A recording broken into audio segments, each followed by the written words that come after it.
Hello, everyone. It's a great pleasure to be here with you today. I must say I'm really amazed, actually impressed by how Jeunesse just adapted to this whole COVID situation, and with all these virtual events. It's amazing how many people can be reached, and actually strengthened the position of Jeunesse in so many markets. So I'm really amazed. So kudos to everybody at Jeunesse for this amazing work.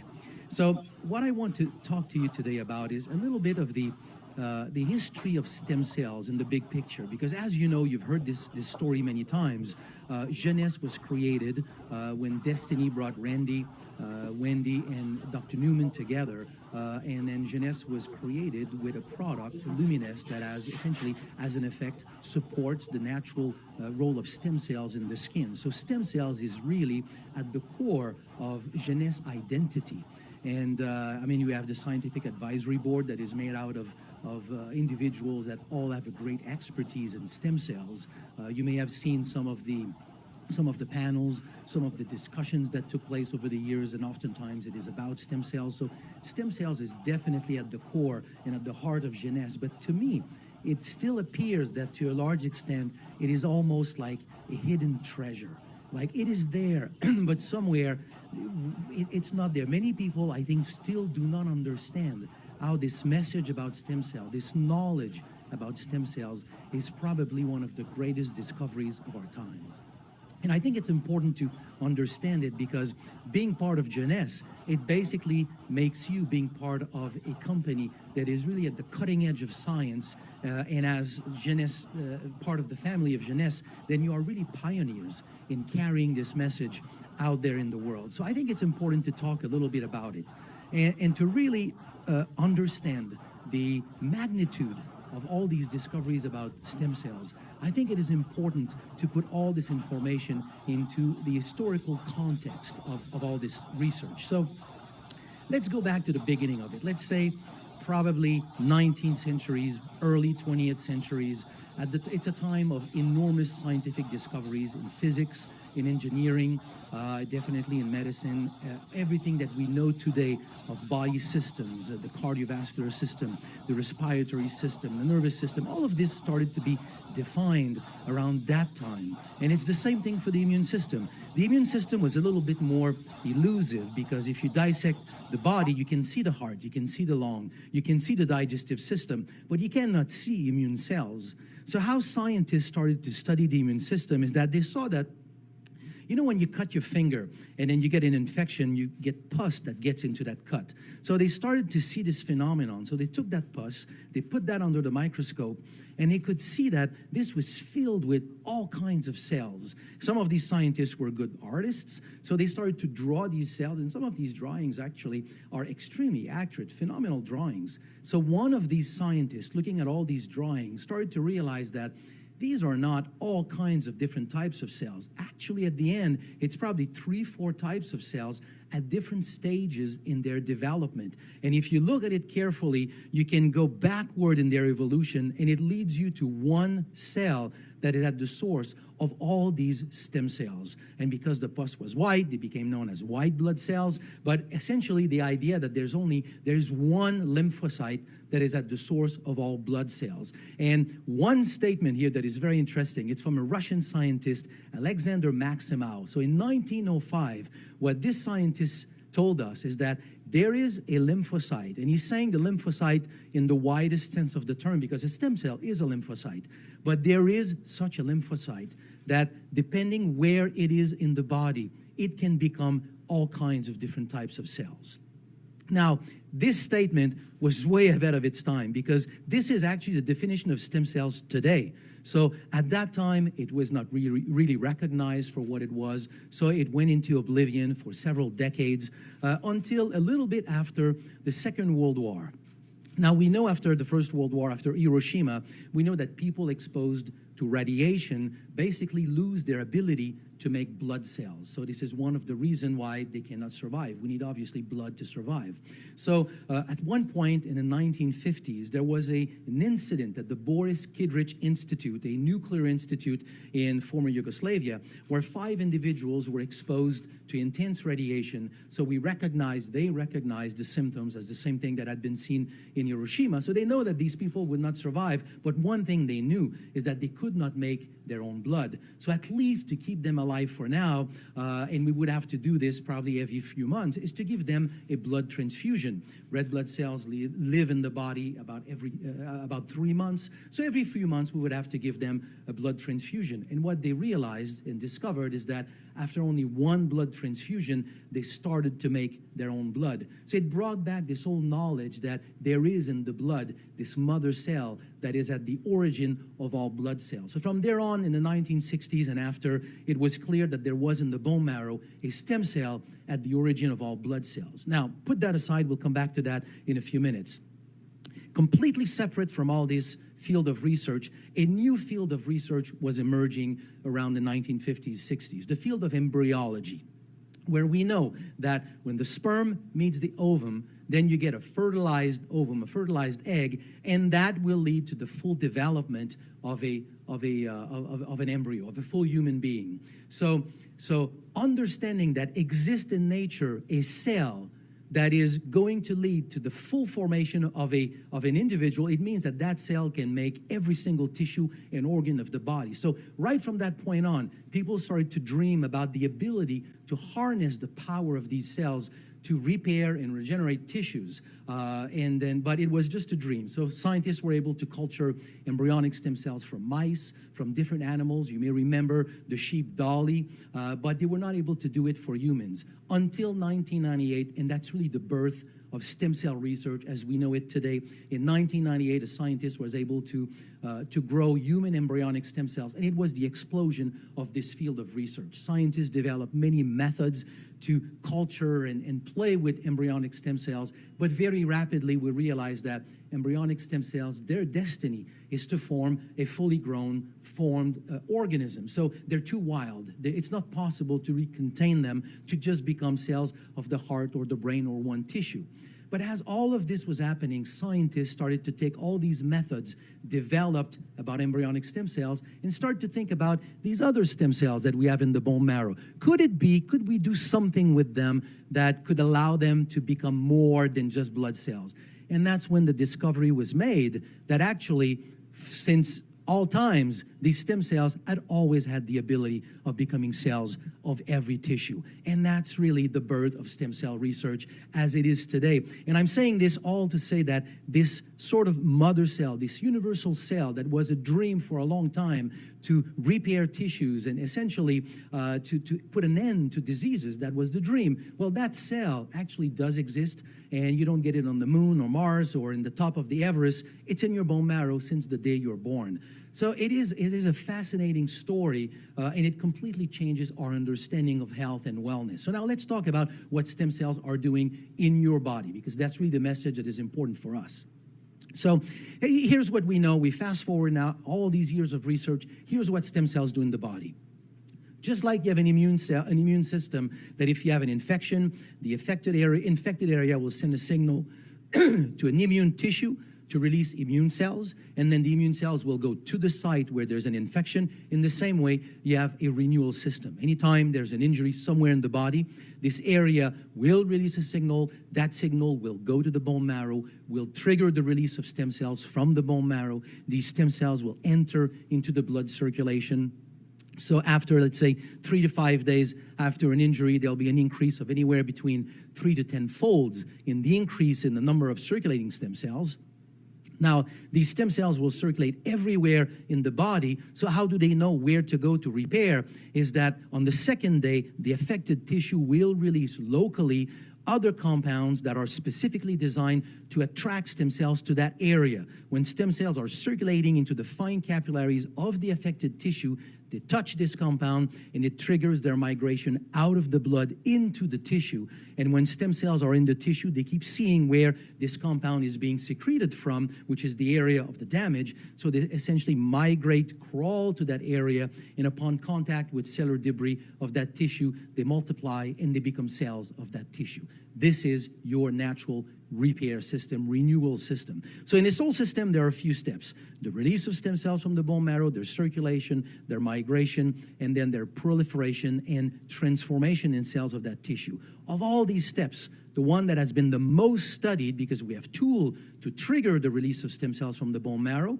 so we can trigger the release, and the consequence of which is having more stem cells in circulation. So hundreds, if not thousands of studies have looked at the link between the number of stem cells in circulation and health. So let's look at some of the key conclusions. And here I'm going to illustrate some of these conclusions with studies, because, but be clear here, I'm not talking about Revitablu, I'm not talking about any product, I'm talking about your body, but I want to take examples in the scientific literature so you can see that what I'm telling you is just a free conclusions that is taken out of thin air, but it's really coming from real scientific data, and I want you to see this data.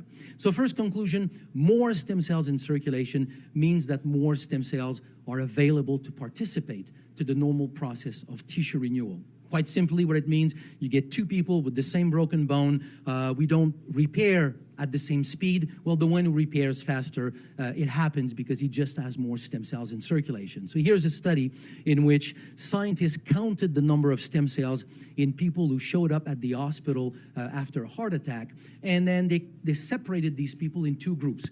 People who recovered very well and resumed an active lifestyle, and people who did not recover very well. So nothing was done to them. We just observed them. And the other group, people who did not recover very well, so they either stayed in the hospital or passed away.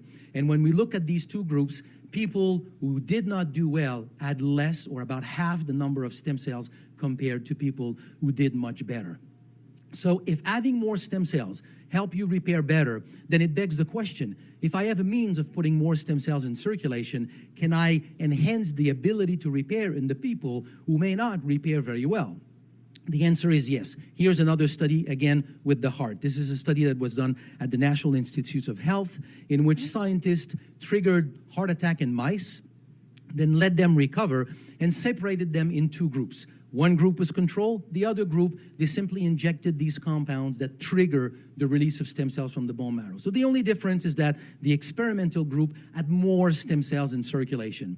And when we look at the heart, a month later, we can see in the control group significant scar tissue and overall significant cardiovascular problem, cardiomyopathy, heart problems. In the experimental group, we saw almost a complete renewal of the ventricular wall, repair of the heart, and almost normalized cardiovascular function. So in a world where there's nothing we can do to help repair from a heart attack, here's a study telling us that more stem cells can really help the heart. And the message here is not that taking something that put more stem cells in circulation can help repair the heart. The message here is to say that if you can put more stem cells in circulation, it's the natural part of your body to use these stem cells for tissue repair. And the last conclusion, which is to me probably the most important, is the corollary or the contrary of the first two. So the first two tells us more stem cells in circulation is better. The third one is telling us, well, if you happen to have fewer stem cells in circulation, then you may be more inclined, more susceptible to lose your health and develop problems. So let's talk a little bit more about this one, because to me that's really the key message. When I say that this is called to change the way that we practice medicine, that it changes our understanding of health and wellness, this is what I mean. Today, in the world of medicine, our understanding of disease formation is cellular loss. We don't talk about it this way, but that's what it is. If we lose the cells making insulin, we have diabetes. If we lose the cells making dopamine in the brain, we have Parkinson. If we lose cells in the lung, you have emphysema. Think of any kind of age-related problem, and it is always the consequence of the loss of a type of cells. And the general understanding is that we are born, we mature, and when we reach 20 to 25 years of age, we reach optimal health. And after that, cellular loss starts to gain ground, and we age as a consequence of this cellular loss, and we can develop problems in different places. But stem cell research is telling us that this is not what is happening in the body. Go back to that research, that study we just talked about, the heart. So if you look at the heart that has been injured, you can see that stem cells go in the heart. But you can also see, and many studies have looked at this, you can also see that stem cells, they primarily go where there's a problem, but they will also go in the brain, in the lung, in the skin. They will go everywhere to a lesser extent without any injury. So in the background, they still go to various tissues as a normal part of tissue maintenance. So the real phenomenon here is that we don't lose cells as we age. We lose cells from the day we are born. It's just a normal process of life. We simply need to replace the cells that are being lost. So health is not a slow decline. Health is a balance between two phenomena. On one side, we lose cells, and as long as we have enough stem cells to replace the cells that have been lost, then we're fine. When we're young, we have a lot of stem cells. You look at kids, they repair very quickly. So, but the problem is that as we age, the red marrow that makes stem cells slowly transform into yellow marrow, fatty marrow that does not make stem cells. In that change, I say slowly, it's actually not that slowly. By age about 15, we have lost all of our red marrow into the long bones. By age 25, 28, we are left only with red marrow in the flat bones, like the skull, sternum, rib cage, and the pelvis. And that's it. And from then on, it still continues to decline. So there's a point in our life when we pass age about 30 where somewhere that balance is lost and we don't have enough stem cells to compensate for cellular loss. And that's why when we pass 30s, we start to realize we don't repair as well as we used to. We start to have different problems here and there in the body. It's because we don't have the same ability to maintain health in the body. And why is it that a person will develop Parkinson's? Somebody else, it will be diabetes. Somebody else, it will be high blood pressure. Whatever the problem is, it is just a slew of factors. It is your genetics, your past injuries, your exposure to environmental toxins, your lifestyle, your ability to rest. You know all of these factors already. This is life. And you know already in your life, if you looked at it and paid attention a little bit, you know what is the weak part of your body. Well, this is where the problems will show up if you have fewer stem cells in circulation and you cannot fully maintain health. So basically, what this is telling us is that the common denominator for developing health problem and losing our health is actually a deficiency or a reduction in the number of stem cells in circulation. So that's an idea that I proposed in the scientific literature in 2013. And at the time, all the data was not there, but there was enough data to really make that assumption, or at least this hypothesis. But at the time, what I said is that there's one way to test for this whole understanding of health, is that if this is true, we simply have to go and count the number of stem cells in the circulation of people having developed various types of health problems and compare that to the number of stem cells in people who are healthy. And we should see statistically fewer stem cells in the bloodstream of people who have, generally speaking, lost their health. They did not have the full ability to maintain their health over time. And now many of these studies have been done. So let's look at these. Again, I just want to be clear. I'm not saying that a product like RevitaBlū or other products in the Jeunesse product line are going to help these kinds of problems. This is simply a description of what is happening in your body as you age and as the number of stem cells decline. If we count the number of stem cells in people who are at various stages in the development of diabetes, so normal glucose tolerance, impaired fasting glucose, impaired glucose tolerance, and diabetes, we see a straight line. As people evolve in the problem, they have fewer and fewer stem cells in circulation. If we look at kidney function, so to the left, we see control individual, healthy individuals, and we see their number of stem cells in circulation. Now, if we look at people at different stages in the development of kidney problem, we can see that the number of stem cells in circulation is even less than one-third, even one-fourth the number of stem cells that we found in healthy people. If we make a graph of kidney function versus number of stem cells, we see a straight line. There's a direct relationship between kidney function and how many stem cells we have in circulation.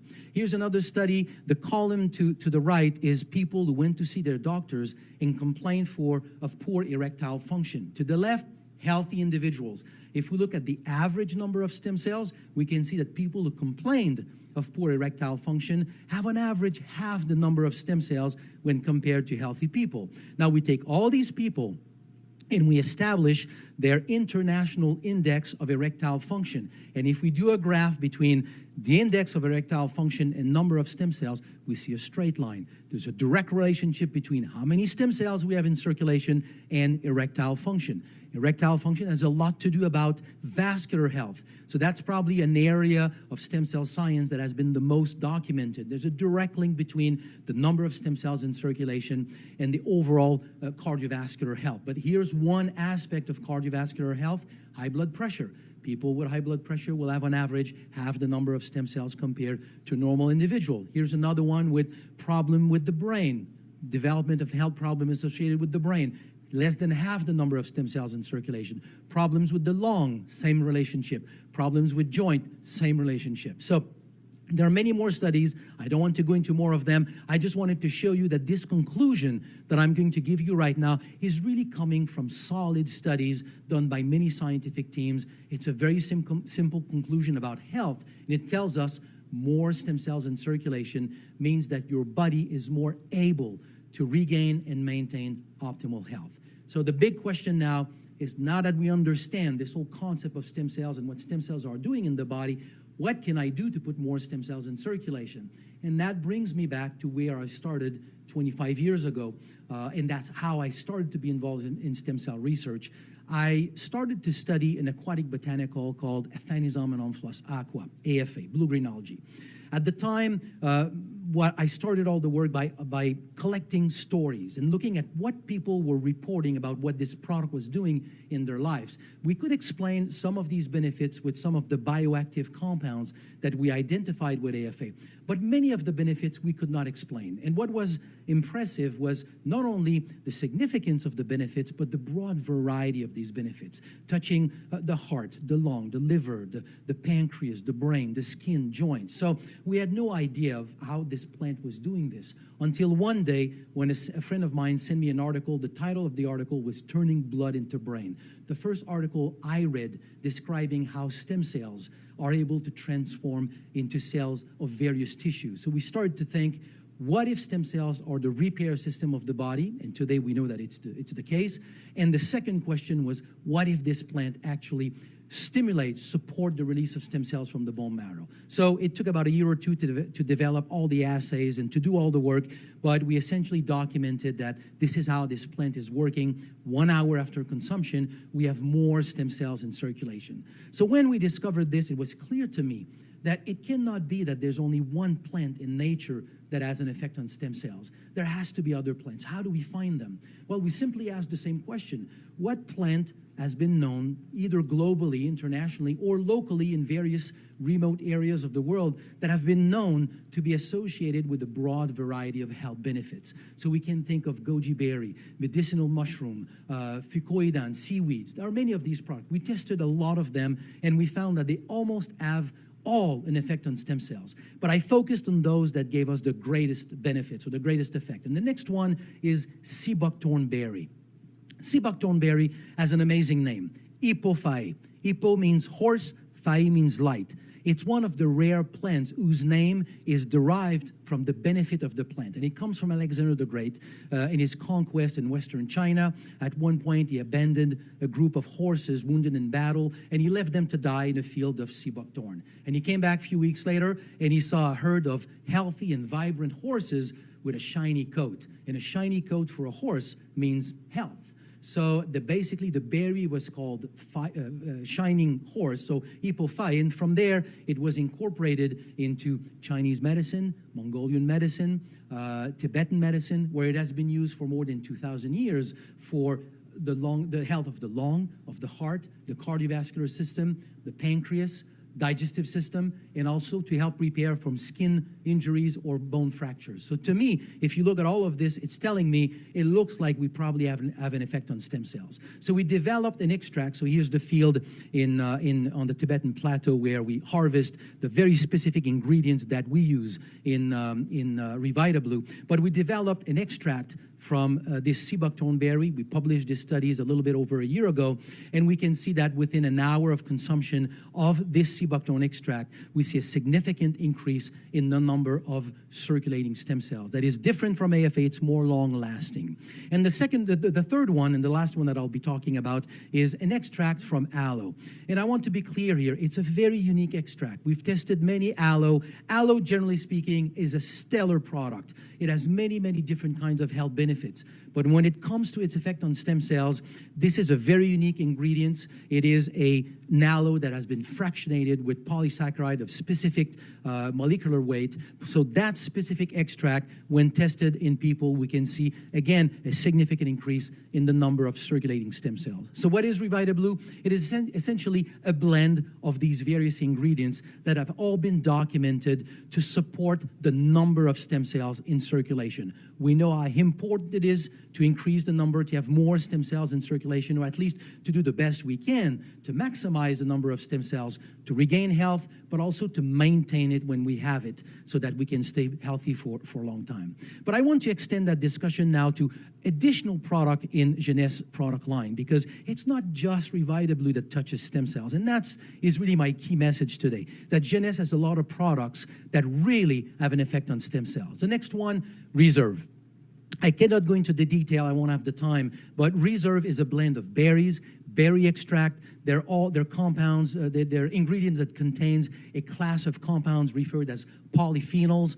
Polyphenols are an amazing class of compounds. In the scientific literature, thousands of studies have been published on polyphenols with many, many kinds of health benefits. Among polyphenols, one specific polyphenol is probably the one with the most research, and it is resveratrol. Resveratrol has been involved in many kinds of different health benefits, but here in this discussion, resveratrol has been documented to support the proliferation of stem cells and to support also their transformation into various different types of tissue cells in the body. It is also a strong antioxidant. One of the things that can prevent stem cells from really identifying where in the body we need tissue repair and to migrate into these areas is oxidative stress in the body. So as you take Revitablu, couple it with Reserve, you get a very nice synergy here to optimize stem cell function in the body. Another one, Luminesse. We started this presentation by talking about Luminesse, the first product that taps into stem cells.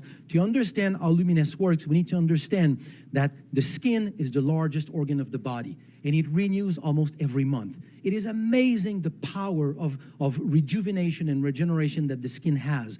So it does consume a lot of stem cells that are released from the bone marrow that go into the blood, go to the skin. So you have in the skin a layer of stem cells. Their job is to become into all the different cells of the skin to participate to this natural process of skin renewal. But these stem cells in the skin are not immortal. Only stem cells in the bone marrow are immortal, so they need to be replenished. So the renewal of the skin goes from the bone marrow to the blood to the skin, and it's a cycle. So when you apply Luminesse on the skin, it contains peptides that basically supports the natural role of stem cells in the skin. So again, another product that taps into the natural role of stem cells in the skin. Reveal is essentially Luminesse for the scalp. Each tissue has a fingerprint that will tell stem cells when they reach that tissue the type of cells that is needed in that tissue. So the scalp contains the signature of hair follicles and melanocytes that will make hair color. So as you apply Reveal, all it does is basically reawaken the natural ability of the scalp to do what the scalp naturally does by awakening stem cells in the scalp. So again, another product that taps into the natural role of stem cells in the body. When we understand that one stem cell, when it migrates into a tissue, will become several thousands tissue cells, sometimes several tens of thousands of tissue cells. So there's an enormous factor of amplification in the tissues. So as you release, let's say, 2-3 million stem cells in a day, that means billions of tissue cells. So as we understand this whole phenomenon, we realize that it is an enormous metabolic demand on the body to basically stay healthy. So that is why we need to provide to all these new cells in this process of amplification all the vitamins and minerals that the body needs for all the enzymatic activity needed to all this proper functioning of the cells. And that's where AMPM comes into play by providing all the cells for proper cellular duplication. It's also developed with the aim of protecting the DNA during this process of cellular division. So AMPM will bring ingredients that help every cells, but it really plays a special role here into the natural role of stem cells in the body. And finally, let's talk a little bit about Finity. It's a more complex product to talk about, but very briefly, it's a product that helps maintain the length of telomeres. So that means it gives longevity of cells. As cells duplicate, the telomere shortens until the point where there's no more telomere. That cell can no longer multiply, so it's become a senescent cell, an old cell, so it basically needs to die. So if we can lengthen telomeres, we lengthen the life of cells. But what is important to understand here is that if you lengthen the telomeres to an old cell versus a young cell, you don't get the same outcome. You get much more potential if you can lengthen the telomeres of young cells. So which one are the young cells in your body? They are the cells that were just stem cells the day before. They have entered into a tissue and they have started their process of differentiation into cells of that tissue. So as you take Finity and you optimize the number of these new cells in your body, this is where you have the greatest potential. So that's the message that I wanted to share with you. So really, in conclusion here, cycling back to where I started, I would just like, through this presentation, that everyone just understands the magnitude of everything that is talked about stem cells. All these discoveries about the natural role of stem cells in the body is completely changing our understanding of health and wellness. And Jeunesse ends up to be basically one of the only company, and definitely the only company of its magnitude, to tap into this really cutting-edge science. So it's really making you pioneers into these new fields, so you can use that message and really talk about Jeunesse for what it is, the greatest companies out there. Thank you so much.